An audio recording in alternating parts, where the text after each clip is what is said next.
Then everyone, welcome to the Wedding Mavericks podcast with me, Lindsay, and Jules.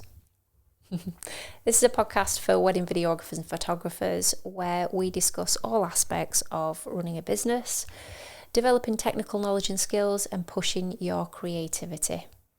Now today we're picking up where we left off last week, and we're going to go straight back into part 2 of 2 in our topic of understanding light and using it with the intent to complement your style.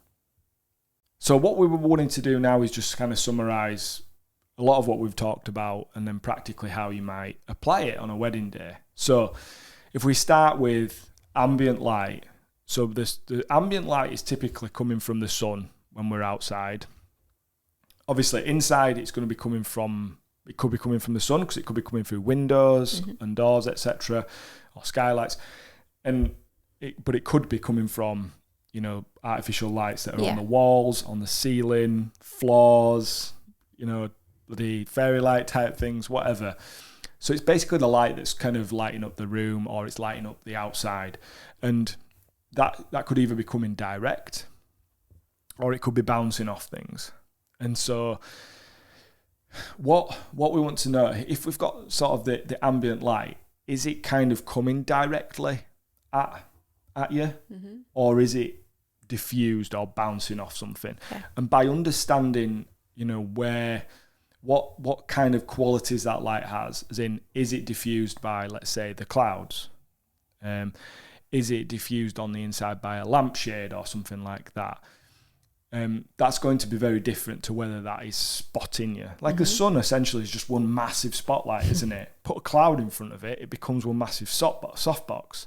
So that's kind of like easy to kind of differentiate. It's a little bit more difficult on the inside because the light is going to be positioned in different locations. Like you might have a whole bank of lights on the wall and it's coming from all over the place, not usually in the direction or whatever that you want it to be coming.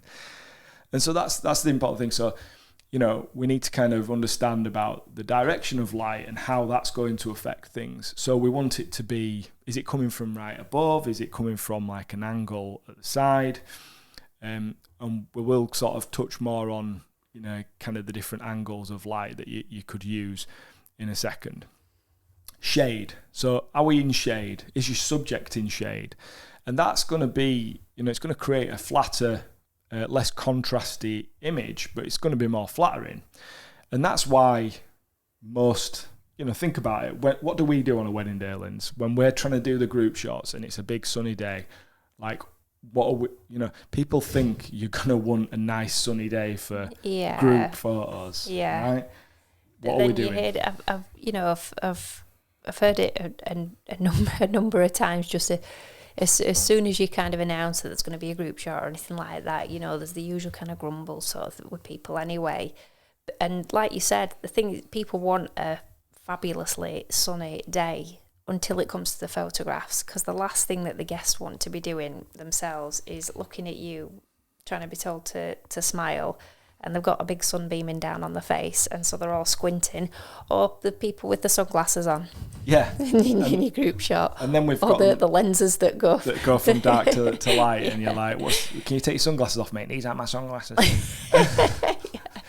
And as well, you're gonna get potentially where the light is and the subjects. You're gonna get these weird shadows. Yeah. And we've all been there where we've thought, God, I don't know where to take these photos, these group shots, or I don't know where to take the couple for these portraits, because there's just nowhere that's like evenly lit. Yeah. And they end up casting shadows on each other. Like if you've got a group, wherever the sun's coming from, it ends up casting shadows from one person's shadow goes onto the next person's face, or even with like, your couple sometimes.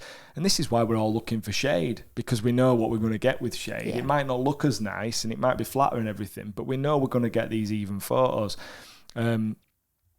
So that's kind of a really important step that, I'll be honest, again, it's one of those things that nobody properly explained. I didn't go to wedding photography school and someone explained that, you know, and actually none of the videos or like stuff you watched and listened to and read actually said, look, this is how you want to do it, right? They just didn't. And then maybe I was looking at the wrong stuff, but I couldn't find it. The truth is, you know, if the sun is really high, we're always looking for shade, aren't we? Yeah.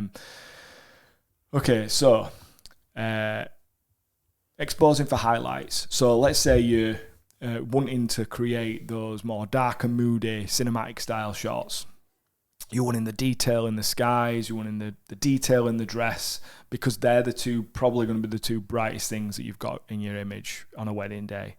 Then you're going to be exposing to make sure that you've got the detail in those things. You're going to be exposing for those bright areas.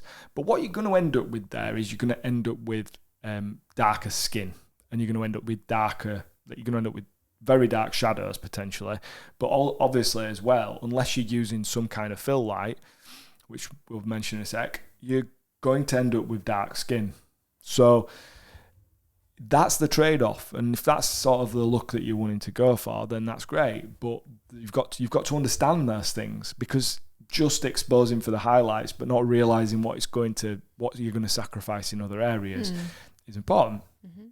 You know, similarly, if you're going for that more bright and airy, light and airy look, you're going to be exposing for the shadows.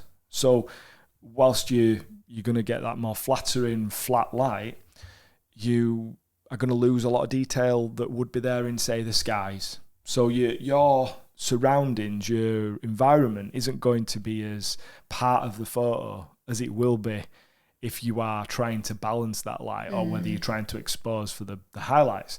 Because if you expose for the highlights, the landscape potentially will look, you know, parts of the landscape like sky will look amazing, but you won't get the detail in other bits. And then vice versa, you go bright and airy, you're going to lose all the detail in the surroundings, you know. So it's just understanding those things.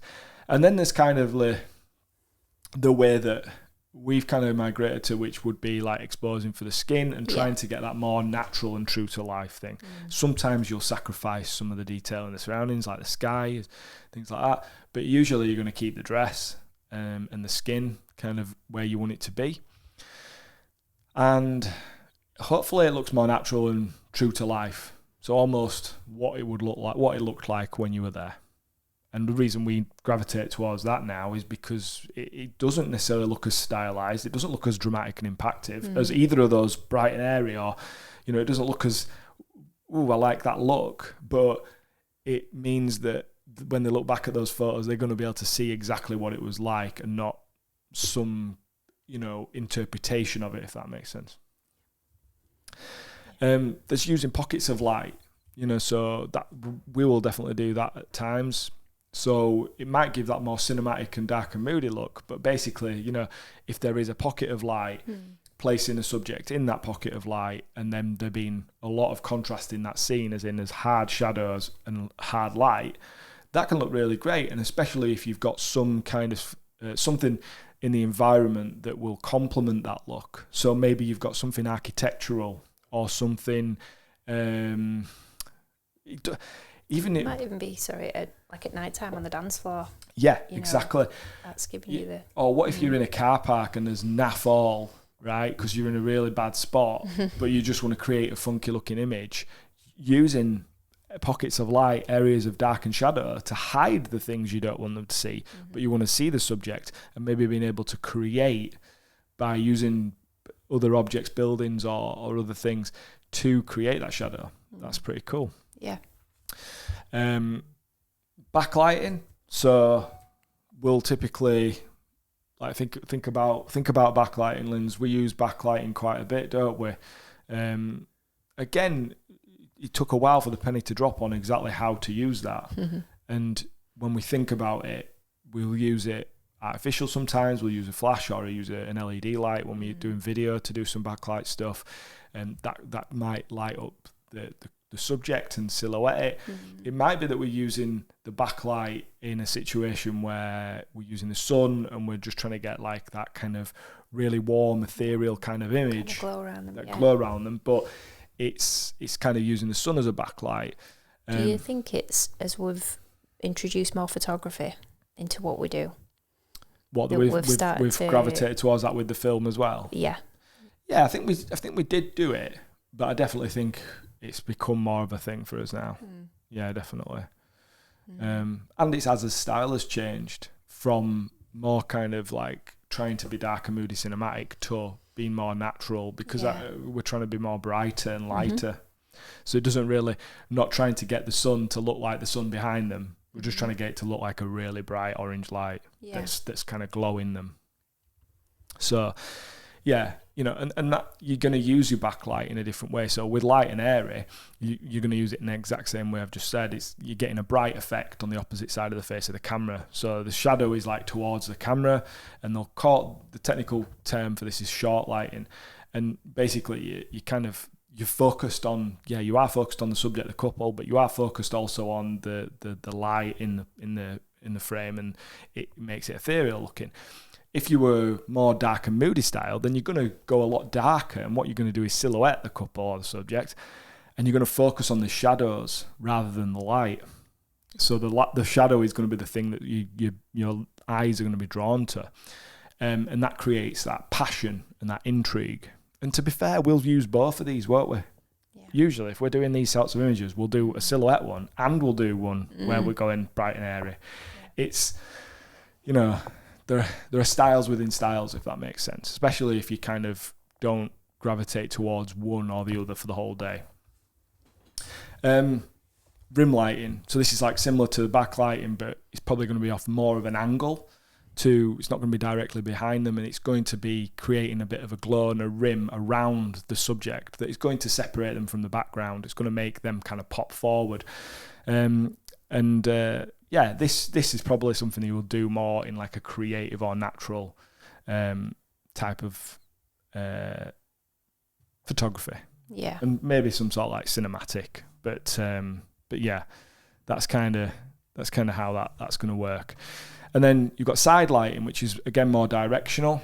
And this could be any side. It could be coming from any side, but it's basically going to cast shadows on certain parts of the image or on certain parts of the subject and not others.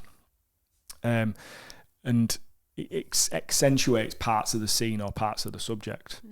So, you know, you could end up with one of the subjects in shadow and one of the subjects in light, and that can look really kind of, you know, if you're trying to create that kind of mood and that intrigue in a photo, that can work really well. But again, you're going to get like a kind of a bit more sort of spontaneous, less controlled version of that on dance floors at night time, because we talked a lot about the daytime here, but you like your nighttime, then when you've got the massive love letters on the floor with their bulbs in them, you're going to get an amount of light and that's, you know, when you're talking about directional, that's something that, you know, straight away, for depending where, if there's two of us and let's say we're filming that just alone, and it's funny because the film you've been working on at the moment, Sarah and James's, we looked at the difference between some of the shots that you'd taken from the dance floor, and that was down to exposure, but, you know, we were positioned differently. Yeah. And those letters were huge, weren't they? So, you know, taking different looks, but in that environment as well, you're working, or you're kind of trying to work with several different aspects of light potentially on a dance floor. Whether you've chosen we'll use lights for the video now, won't we? But then those other sources as well, you might be kind of trying to work with 3, maybe 4 different types of different colours of light. Yeah. Okay, so another way we can kind of balance the light is by using fill light. So what we're going to do is create even more even lighting by balancing the light. It's going to be more technically correct exposure through the image, because what we're going to do is we're going to use the ambient light that's available to be in the background or whatever, and then we're going to fill in the shadows that, if we're sort of using directional light coming at the couple, we're going to fill in whatever shadows are going to be cast by filling in that light. And that's typically going to be using something either like a reflector or to reflect some of the light back, or we're going to be using something like an LED or a flash. So that's going to fill in those shadows and make everything just a little less dramatic and a little less intense. Hopefully it's a little bit more flattering and lifelike rather than very kind of stylized. And then sort of we want to talk about movement in light. And this does probably mean more to people who are shooting video, but it's because your subject, if it's moving, let's say that your couple are walking towards you, and what's going to happen is potentially the direction or the intensity of the light will change. Because I'll give you an example. Couple, I'm editing one at the moment, the couple are walking, there's this beautiful sunset, they're walking towards the camera at a slight angle. I would have preferred to have been in front of them, but sometimes you got to work with the photographer, so I had to kind of be at a slight angle.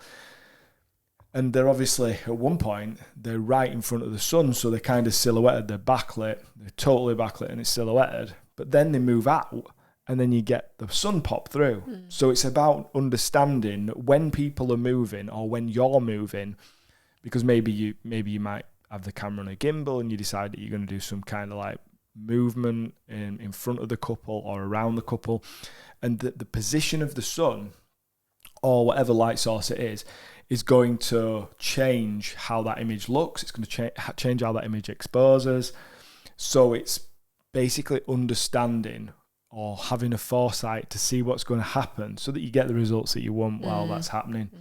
Because if you exposed it too high, as soon as, because the sun's behind them and you want to see some of the shadow that's in front of them, you are basically, and when they move out of the, they stop blocking the sun, it's going to be way too bright then. So it's about kind of understanding how to work with that. So that's like movement in light, basically. Not the actual light necessarily moving. That'd be pretty crazy, wouldn't it? It's like strobes. I mean, I suppose that is something though. Dance floor strobes and things like that you need to be aware of. But yeah, that's more what I meant. And then the last thing just to mention is the shifting of white balance. So your temperature, which is that kind of colour of like yellowy orange to blue, the warmth of the light, if you like. And then there's the tint, and the tint is more to do with the magenta and green casts that you will get. So again, depending what the light is either coming from, the source of it, or what it's bouncing off, you will get those differences in the tint of whether it kind of moves closer towards the greens or closer towards the magentas. And you want to try and get that balanced as nicely as possible so that you don't end up with a cast which people look either purpley or people look green and yellow. And knowing how to using auto white balance, we used auto white balance for years, didn't we? And I still sort of think that there are times where I still think you might as well just use auto white balance. But particularly for filmmaking, just controlling your white balance does make it a lot easier to get that consistent look through your films. So it is kind of worth getting your head around that and understanding it. And you become less frustrated when you're looking at things in post and thinking, why is this so blue? Because we want our stuff to look warmer. Whereas when I started, I didn't know, and everything looked really cold. And that doesn't look, to me, and again, it's individual style, but to me, it doesn't look very wedding-y. Doesn't look very romantic. Right. That's a pretty huge topic that we've since decided to split into two, haven't we? And it can take years to understand and longer to master, and we have tried to kind of provide this sort of whistle-top star over these two episodes. Whistle-top star. Whistle-top star. Is that what I said? Whistle-stop star. Oh my God. It's me that only does that. Switches letters and words. So. Yeah. Basically, things you want to consider to be able to use light intentionally to create the style of photography or films that you want to portray. Personally, what do we do, Linz? So we'd like to, when you went through the different styles of sort of photography, not photography, the different kind of styles of the sort of look that we're going for, we blend a number of different ones into there, and I think that's because we've learned that having a flexible approach, I think, is not only kind of suits the personality of the style that we want to offer to people, but it's also the kind of style in which we work as well. Yeah. Because we want to approach it in as relaxed a way as possible. And as we've said, part of the way that we market ourselves to our couples is that we're not heavily controlling your day. And that's because we've decided that our preferred style is not to be led by manipulation of the light so intensely that it's controlling what people are able to do so much kind of through the day. So I think, we favour floating between a number of different styles. We certainly use that word documentary, don't we, to explain how we sort of do what we do, because approach most of the day, but then we do post photos. But then there are yeah. And when we're doing post photos, we flip between all these kind of techniques. Yeah. So I think that's it. The kind of mindset that you have when approaching this is important as well, and will help you know where you sit on that scale of all the different styles that there are available, because you'll know in your own mind how comfortably you can manage working with those different environments, those different lighting conditions, whether you've got the equipment that's going to enable you to sort of do that, and how comfortable I think that is for you, because there'll be a number of you that, whether you're photographing or whether you're working with film, you'll work alone on the day. So a big part of it in being comfortable with that and deciding on your style is knowing, physically and comfortably what you can manage on a day. And I think because we've worked with other photographers and filmmakers as well, we can see that when people have got a particular... this isn't a criticism, because I think it's good if people have got a style. There are like positive sides to people getting a style, because the couple will be able to choose you based on that exact style and know exactly what they're going to get. But because we've worked alongside people that have been quite fixed in their approach in terms of like used things like, well, there is no sunset, so they've hired me to get the sunset shots, though there's no sunset. That, I'm quoting... like a panic. I'm quoting someone, right? Well, that must happen. Surely that must happen at least 50% of the time in the UK. Because what do you do at a winter wedding? What do you do at a winter wedding, yeah. But like, and it's not being catty or critical. It's merely sort of thinking, well, we don't want to tie ourselves into that, because actually what we're focusing on capturing the moments. So if we were thinking, crikey, the light's not perfect here, we wouldn't be thinking about capturing the moments. We'd be thinking about, is it going to look shit hot, or is it going to look a bit naff? It's quite good for us in the way that we work to be like, we want it to look great, and we're going to want those epic shots if we can get them, when the light is perfect, and we're going to strive for that. But if we can't get that, we're not going to be like bummed out. We're not going to be like throwing Teddy out the cot. We're not going to be thinking, oh, well, this is a bit of a, this is a shit wedding, this. I've messed up. I haven't done a good job here. We're not going to be thinking that, because we're going to be thinking, well, we captured it just the same as we always would. The lighting conditions just didn't provide the opportunity for that epic shot. So this one's not going to be an epic film. This one's going to be hanging its hat, or epic photos. This one's going to be hanging its hat on something else, like the moments. Yeah. And it's only because last week, so then at the wedding, at the last weekend at the wedding that we were at, the couple had said, we've just finished with the group shots. We're going to go for a little bit of time with them to do their couple shots. And the bride said to you, oh my gosh, those pre-wedding shoot photos that you did for us, they were beautiful in the sun, and straight away, and you said, yeah, that's great. Really pleased that you enjoyed those. We're obviously back at the same place, but we're here on a different day. It's a different time of the day. We took those at sunset specifically for that look, and that's how we'd set it up. But it's 2:00 in the afternoon here. It's a sunny day, but it's a bit cloudy, and we're going to a different sort of area. So I just want you to bear in mind that these photographs from this part of the day will look different to those. Yeah. And it's for these reasons. And straight away, just managing those expectations. And there was no, that didn't create any awkwardness. You know, there was no comeback from it of, you know, well, that, you know, that's what I want. It was just a simple discussion, a simple exchange of her saying, that's what I loved about those particular photographs. And since you sent them the previews, you know, and again, the feedback from that was wonderful. Yeah. And so I think it's that's not down to kind of talk about, but just as we're sort of it's definitely very relevant. Going through that, I think it's just going with that kind of thing of, you know, you too have a bit more of a flexible kind of approach to, you know, your style, absolutely, but you know, the conditions are not always going to be perfect as to what we want them to be. And I think not only just having that clear in your own mind, but being comfortable with having that discussion. And it'll be a spontaneous one. It'll be on the day.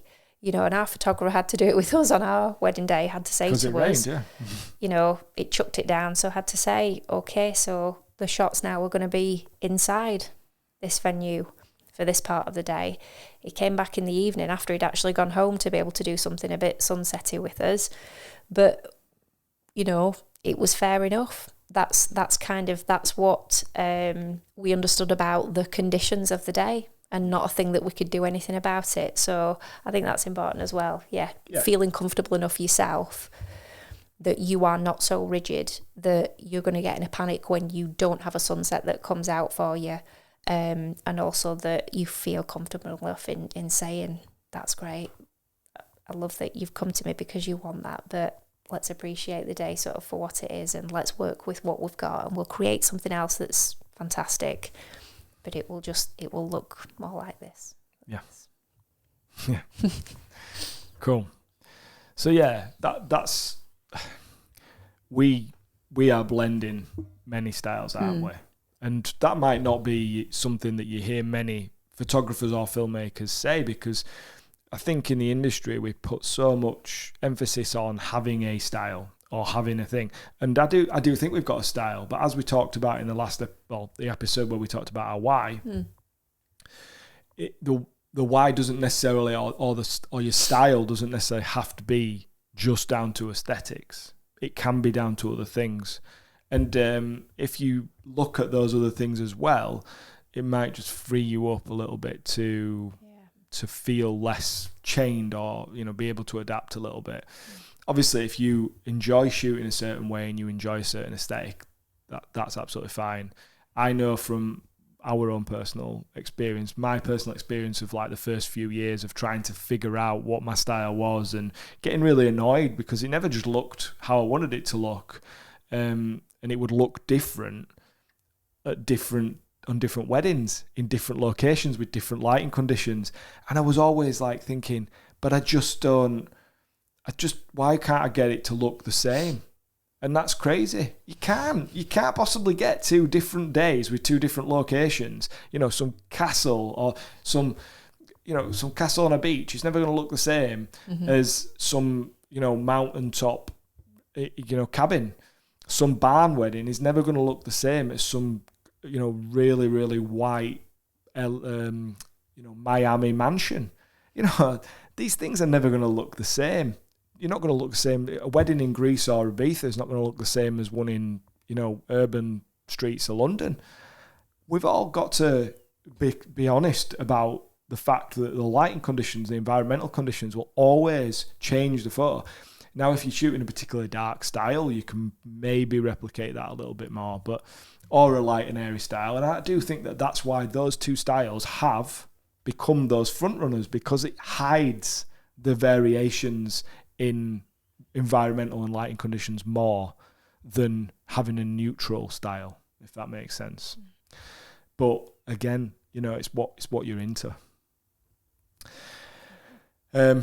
We kind of went from a cinematic, contrasty, darker, moody vibe, and we've gone more towards this natural look now. And I just feel like the aesthetics of that are. I'm less like love that photo, hate that photo. I'm more like, oh, they're all nice. you know, they're all okay. There's nothing that's like, I'm going, I really don't like that. I don't like how that's come out. And you feel like you're capturing those moments more, those real moments that, you know, you're not necessarily going to see if you're blowing out some highlights or you really, some of the shadows are too dark to see. So that's kind of why we went to that. But then sometimes it's nice to use elements of those two things in your images, because it suits the couple and it suits the location and it suits the conditions. Yeah. Cool. Yeah. So, well, we hope that these 2 episodes have... When two become one. I'm doing a lot of singing. Around. Yeah, one become two.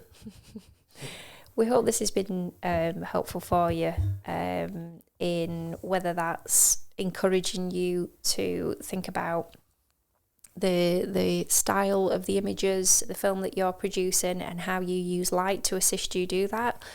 Whether you're at a point of not quite, still kind of trying to figure out what your happy place is with that, or whether perhaps you've had a particular look for a long time and you're very experienced at this, but maybe you're thinking about, you know, going in a different direction with it, trying to kind of sort of look to the future. You know, you're looking at new trends and things like that and thinking about maybe perhaps how could you adapt what you've done so far that's been successful for you, and how can you kind of like introduce that into what you're going to be doing going forward.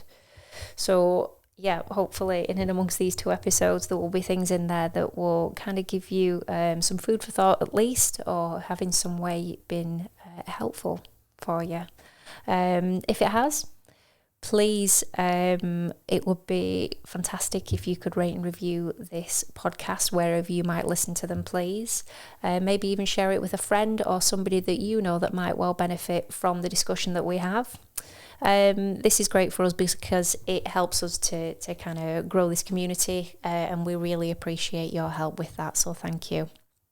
Thank you all very much for your time in listening to these episodes, and for those of you that get in touch in and amongst just to share with us what your thoughts are on the things that we talk about.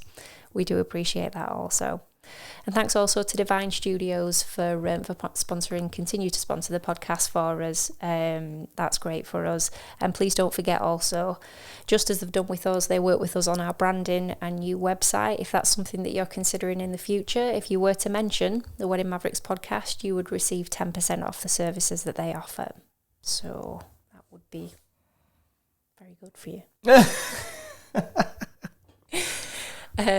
As usual, of course, then just to wrap up, if you have any comments, opinions, or topic suggestions, things that you would enjoy finding out a little bit more about or hearing us discuss as we kind of approach the heart of the summer period here, please get in touch with us, and the best way to do that is to send us a DM on Instagram at Wedding Mavericks. So as always, everybody, please have yourselves a great week, nice weekend if you are out shooting weddings. I hope you enjoy those and they go really well for you. Thank you very much for listening. We'll see you again next week. Bye. Bye.